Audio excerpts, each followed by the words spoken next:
Hello again, YouTube. I am C. Jacobson, and this is my second percussion tutorial video.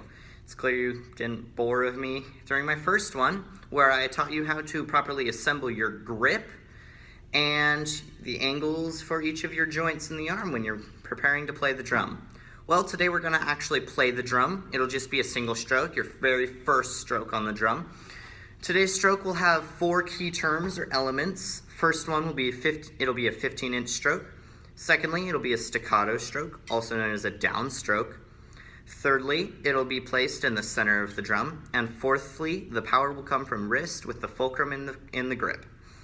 I'll explain these in further detail during the lesson. Unfortunately, I wanted you to see this very nice drum so you could actually observe the complete stroke.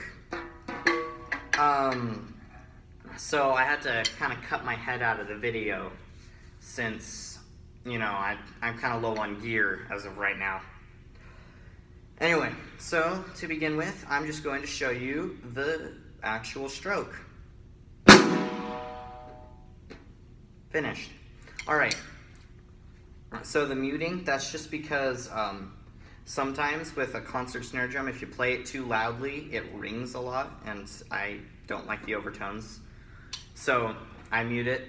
That's not really a technical thing. Ignore that. Anyway, so first item of business, it was a 15-inch stroke. That refers to the distance of the arc here. However, I'm not entirely sure if it's actually a 15-inch arc. That basically just means you take your stick and you make it so it's vertical to the ground. Pretty simple, just a key term. Secondly, it was a staccato stroke or a downstroke. As is insinuated by its second name, downstroke. After it hits the drum, you keep the stick down, so you don't let it bounce all the way back up. It stays down. This is good to use for single hits or closing notes. So like at the end of a phrase, you would use a downstroke. When you're actually playing a line on the drum, you'll typically actually use a legato stroke, and I'll demonstrate that here. So all legato stroke means is you let it bounce all the way back up.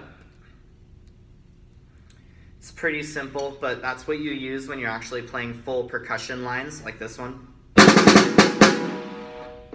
Notice how I let the sticks bounce up all the way until the last note for each stick.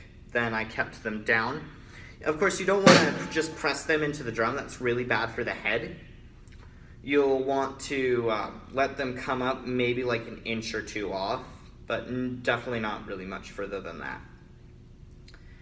All right, thirdly, I hit it right in the center of the head, and here's why.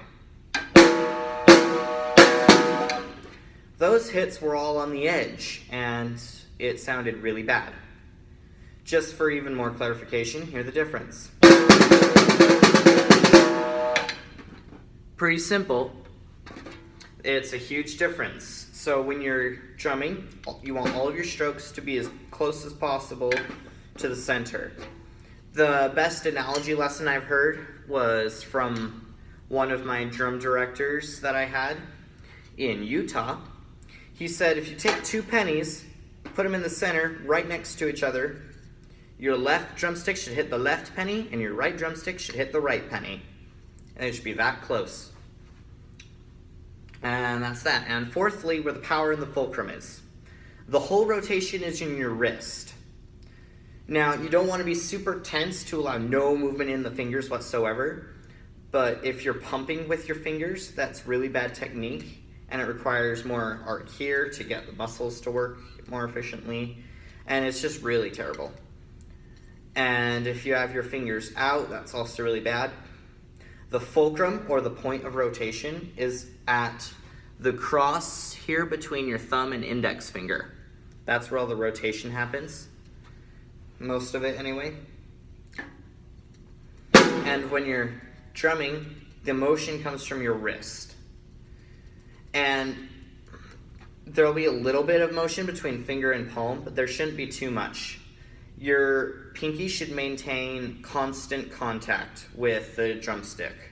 So your pinky should never bounce off of the drumstick. So that's that. So let me just demonstrate the stroke for you one more time.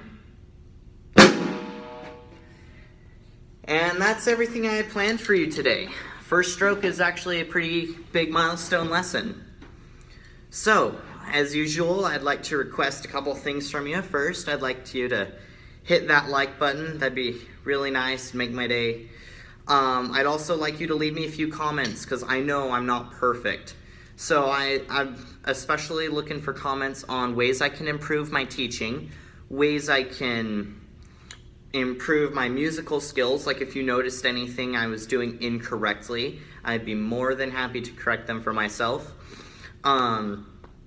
Any other comments you have for me? Questions about drumming? Something I didn't make entirely clear? Maybe ways you were taught differently? You know, just to give you a broader perspective of what I'm looking for. Also, subscribe to my channel, please. And finally, share it with your friends, whether they're percussionists or not. Because like I said, I'm looking for a wide variety of ways I can improve myself. And that's that. I'm C. Jacobson. Thanks for watching.